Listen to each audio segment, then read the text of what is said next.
Muy buenos días, apreciados amigos y hermanos. Hoy es lunes 15 de junio y estamos listos para estudiar Cierto Amor. Así es. La lección con cada uno de ustedes. Qué bueno es poder acercarnos a la palabra de Dios, estudiar, aprender algo más. Y bueno, vamos entonces a empezar con ustedes, Stephanie Franco y Eric Colón. Bienvenidos.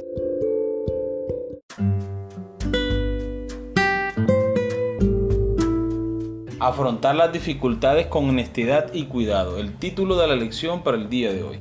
¿Alguna vez te encontraste con un versículo o un pasaje que no entendías o que te resultaba difícil armonizar con otros textos o con la realidad en general? Es difícil imaginar que en algún momento no hayas enfrentado este problema. La pregunta es, ¿cómo respondiste? O mejor aún, ¿cómo deberías responder? Yo pienso que en algún momento de nuestra vida nos hemos encontrado con textos así y generalmente uno siempre, trata de buscar a alguien que nos ayude o trata uno mismo de profundizar un poco más. Seguir leyendo todos los capítulos anteriores, los versículos, todo el contexto, porque es la mejor forma, ¿cierto?, de descubrir qué es lo que me quiere decir Dios a través de su palabra, sino escudriñando, seguir estudiando, no desistir. Y cuando pues no tenemos las herramientas para seguir estudiando, pues ¿por qué no? Preguntámosle a algún hermano, a algún miembro de la iglesia. De pronto tiene un mejor dominio de la palabra de Dios que nosotros y así vamos aprendiendo y vamos saliendo de dudas de esos textos que nos parecen controversiales o difíciles. Sí, sabemos que siempre la Biblia nos da la respuesta para estas citas bíblicas tan de pronto controversiales en algún momento. Pero sabemos que el Señor está con nosotros y que siempre va a mostrar la forma de entender estas citas. Lee Primera de Crónicas, capítulo 29, versículo 17. Proverbios, capítulo 2, versículo 7. Y Primera de Timoteo, capítulo 4, versículo 16. ¿Qué dicen estos versículos que pueden aplicarse a la cuestión de cómo abordar los pasajes difíciles? Primera de Crónicas, capítulo 29, versículo 17. Yo sé, Dios mío, que tú escudriñas los corazones y que la rectitud te agrada. Por eso, yo con rectitud de mi corazón voluntariamente te he ofrecido todo esto, y ahora he visto con alegría que tu pueblo, reunido aquí ahora, ha dado para ti espontáneamente. Proverbios capítulo 2, versículo 7. Él provee de sana sabiduría a los rectos, es escudo a los que caminan rectamente. Primera Timoteo capítulo 4, versículo 16. Ten cuidado de ti mismo y de la doctrina, persiste en ello, pues haciendo esto te salvarás a ti mismo y a los que te oyeren. El Señor nos capacita, el Señor nos aclara el entendimiento, Él nos da su Santo Espíritu que nos ilumina el pensamiento para nosotros poder entender la palabra de Dios. Muy bien, continuamos ahora con la lectura de la lección. Solo con honestidad podemos enfrentar las dificultades en forma adecuada. La honestidad nos protege para no evadir ninguna dificultad ni intentar ocultarla. La honestidad también nos impedirá dar respuestas superficiales que no soporten realmente la prueba del escrutinio. Dios se complace con la honestidad y la integridad. Por lo tanto, debemos emular su carácter en todo lo que hacemos, incluso en nuestro estudio de la Biblia. Los honestos afrontarán las dificultades de la Biblia de tal manera que tendrán cuidado de no presentar información fuera de contexto, distorsionar la verdad con el lenguaje cargado o engañar a otros mediante la manipulación de pruebas. Es mucho mejor aguardar una respuesta sostenible para una dificultad que intentar brindar una solución evasiva o insatisfactoria. Un efecto secundario positivo de ser honesto en nuestro estudio bíblico es que genera confianza. Y la confianza es la base de todas las relaciones personales sanas. Convence a la gente mucho más que las respuestas endebles. Es mejor decir que simplemente no sabes cómo responder a la pregunta o cómo explicar el texto con precisión que procurar que éste diga lo que tú quieres que diga cuando quizás realmente no es así. Las personas cuidadosas fervientemente desean conocer la verdad de la palabra de Dios y por lo tanto se cercioran constantemente de no apresurarse a llegar a conclusiones basadas en un conocimiento limitado o en una evidencia endeble. Los cuidadosos deciden no pasar por alto ningún aspecto ni detalle que pueda ser importante. No se apresuran en su pensamiento. Son minuciosas y diligentes en el estudio de la palabra de Dios y en toda información relacionada.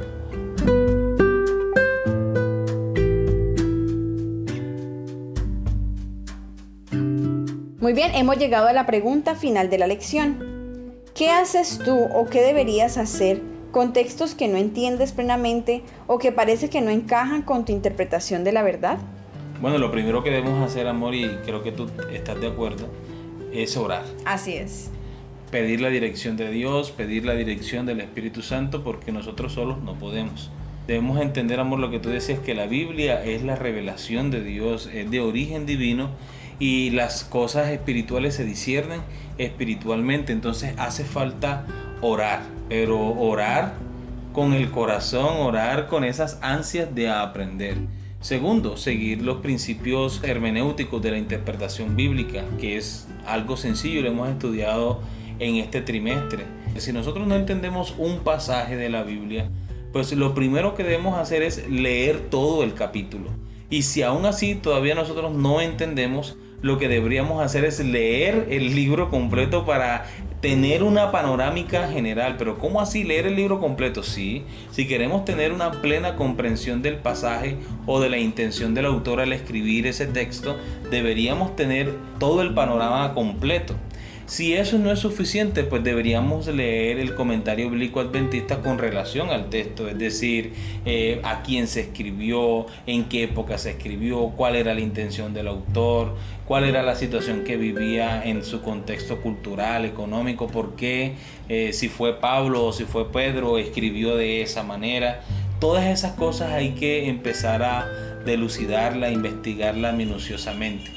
Ahora, si eso no fuere suficiente, también tenemos herramientas que podemos utilizar como el interlineal griego-español o el interlineal hebreo-español, que no es difícil de utilizar porque tenemos que sacarnos eso de la mente. Es como nosotros utilizar, amor, un diccionario inglés-español. Nosotros no entendemos las palabras en inglés, pero podemos buscar las palabras en español y la leemos en inglés como aparece en el diccionario y podemos tener una idea de lo que significa esa palabra. Exacto. Y la connotación que puede tener en el estudio que estamos haciendo. Yo pienso que es ponerle un poquito de interés y un poquito como de esas ansias de conocer y de estudiar un poco la palabra de Dios. Quiero presentar un ejemplo, un texto que puede ser controversial para muchos. Lo encontramos en Colosenses capítulo 1 versículo 15. Él es la imagen del Dios invisible, el primogénito de toda la creación. Es decir, que Dios Padre fue el que creó al Hijo. O sea, Jesús no es de la misma condición de Dios, sino que fue creado por Dios. Eso es lo que dicen los arrianos apoyándose de este texto de la Biblia. Pero mira que es posible que nosotros podamos entender el sentido que le da Pablo a este texto si leemos un poquito más abajo y tratamos de abrir nuestro entendimiento. Dice el versículo 18: y Él es la cabeza del cuerpo, que es la iglesia. Él que es el principio, el primogénito de entre los muertos, para que en todo tenga la preeminencia. Hago una pregunta: ¿será que Jesús es el primogénito de entre los muertos? No, Él no fue el primero que murió. Correcto, Él no fue el primero que murió y tampoco fue el primero que resucitó, sino que el apóstol está diciendo que Jesús es la autoridad, es la autoridad máxima en la vida del cristiano, es nuestro ejemplo a seguir, y entonces a Jesús se le da la importancia que Él se merece y se le da la preeminencia, como Él dice, en todos los aspectos de la vida del cristiano, porque Jesús debe ser nuestro ejemplo en todos los aspectos. Quiero leer una nota del comentario bíblico adventista que dice así: se le ha confiado todas las prerrogativas y toda la autoridad en el cielo y en la tierra. Pablo destaca la posición de Cristo porque está procurando hacer frente a los argumentos de los falsos maestros, quienes declaraban que Cristo era creado y negaba su supremacía. Entonces, Pablo está haciendo una defensa de la doctrina, enseñando de que Jesús es el primogénito de la creación, pero para que solo tenga en todos los aspectos la preeminencia. No está diciendo Pablo que Jesús fue el primer ser creado por Dios, porque más adelante el mismo texto de Colosenses dice que fue Cristo el que creó todas las cosas. Versículo 16: porque en Él fueron creadas todas las cosas, las que hay en los cielos y las que hay en la tierra, visibles e invisibles, sean tronos, sean dominios, sean principados, sean potestades. Todo fue creado por medio de Él y para Él. Y Él es antes de todas las cosas y todas las cosas en Él subsisten. Dice la Biblia: todas las cosas en Él subsisten. ¿Cómo pueden subsistir todas las cosas en Cristo si fuera un ser creado? No podría. No podría, porque no tendría poder por sí mismo para sustentar todas las cosas. Eso es algo que solo le pertenece a Dios. Dios es el único que tiene poder creador para crear, valga la redundancia, de la nada y para sustentar su creación. Ahora, la Biblia está llena de muchas evidencias textuales donde Cristo muestra su igualdad con Dios. Por ejemplo, en Filipenses capítulo 2, versículo 5. Haya pues en vosotros este sentir que hubo también en Cristo Jesús, el cual siendo en forma de Dios no estimó el ser igual a Dios como cosa que aferrarse, sino que se despojó a sí mismo tomando la forma de siervo, hecho semejante a los hombres. Aquí está hablando de la encarnación de Cristo y está hablando de su igualdad con Dios. También encontramos textos como Juan capítulo 1 versículo 1, en el principio era el verbo y el verbo era con Dios. Hay mucha evidencia textual donde se muestra que Jesús realmente es Dios, tiene su naturaleza divina.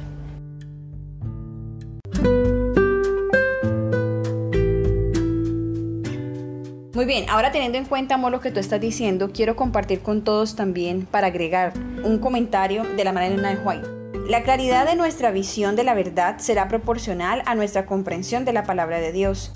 Quien presta cuidadosa y devota atención a las Escrituras obtendrá una comprensión clara y un juicio sólido, como si al volverse a Dios hubiera alcanzado un grado más alto de inteligencia. No es seguro para nosotros alejarnos de las Sagradas Escrituras y hacer únicamente una lectura casual de sus páginas sagradas. Ceñid la mente a la elevada tarea que ha sido puesta delante de ella y estudiad con un decidido interés para que podáis entender la verdad divina. Aquellos que hacen esto quedarán sorprendidos de encontrar lo que la mente puede lograr. La mente debe ser refrenada y no se le debe permitir que divague.